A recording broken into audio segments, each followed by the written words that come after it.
Ahora, movimiento activo de derechos humanos, realmente en aquellos años 80, los 90, era muy escaso en Cuba. Realmente eran personas muy aisladas, en grupos muy pequeños, principalmente en la capital del país. Y yo realmente residía hacia adentro del país.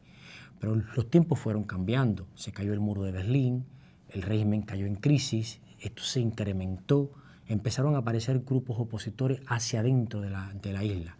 Personas que ya tenían otra idea, personas que ya tenían otros intereses, personas que realmente veían que había que hacer una transformación radical en aquel régimen que ya se había agotado, que estaba en un momento de desintegración, de derrumbe, como mismo se derrumbó el muro de Berlín.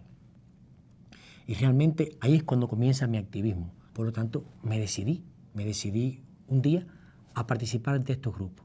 Comencé, como les acabo de decir, y ahora les repito, con la información.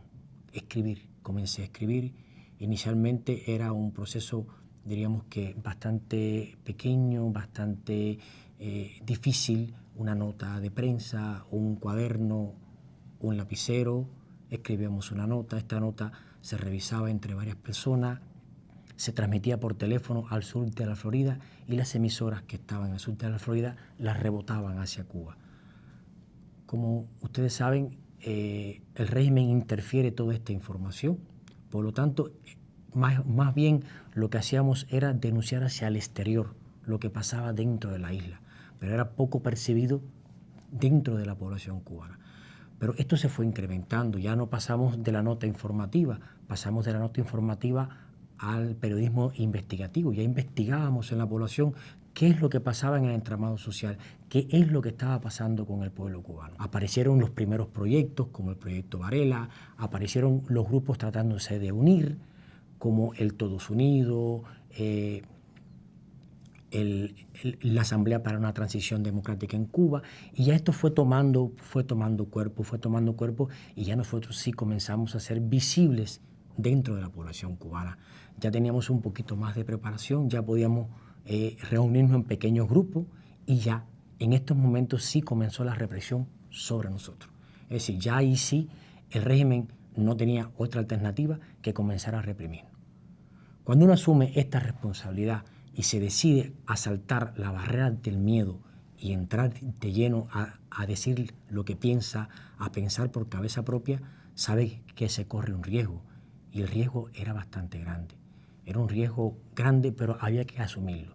Y yo realmente estaba convencido que una vez que yo asumía esta responsabilidad, mi familia también estaba en peligro. Yo era consciente de eso.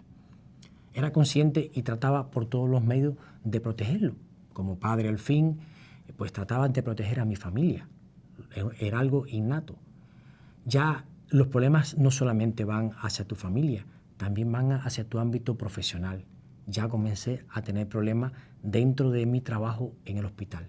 Y en el año 2001 pues me expulsan del servicio de quemados donde trabajé siempre en el mismo lugar. Y me expulsan simple y llanamente por mi posición política. No cometí un error médico, y a partir de ahí sí ya comienzo una vida mucho más activa. Ya mi casa se convierte en un punto de encuentro de muchos opositores, de muchos grupos, que ven el lugar como un centro donde se podía llevar información y que la misma se difundiera a nivel internacional. Comienzan a visitar personas en mi casa, comienzan a visitarlo incluso embajadores o personas que venían desde el exterior, y ya hay una efervescencia hasta que llegamos al 2003. En el 2003 realmente nosotros ya no solamente éramos visibles, ya estábamos en la calle, ya éramos parte de la calle, ya éramos parte de la población, ya la población venía a nosotros.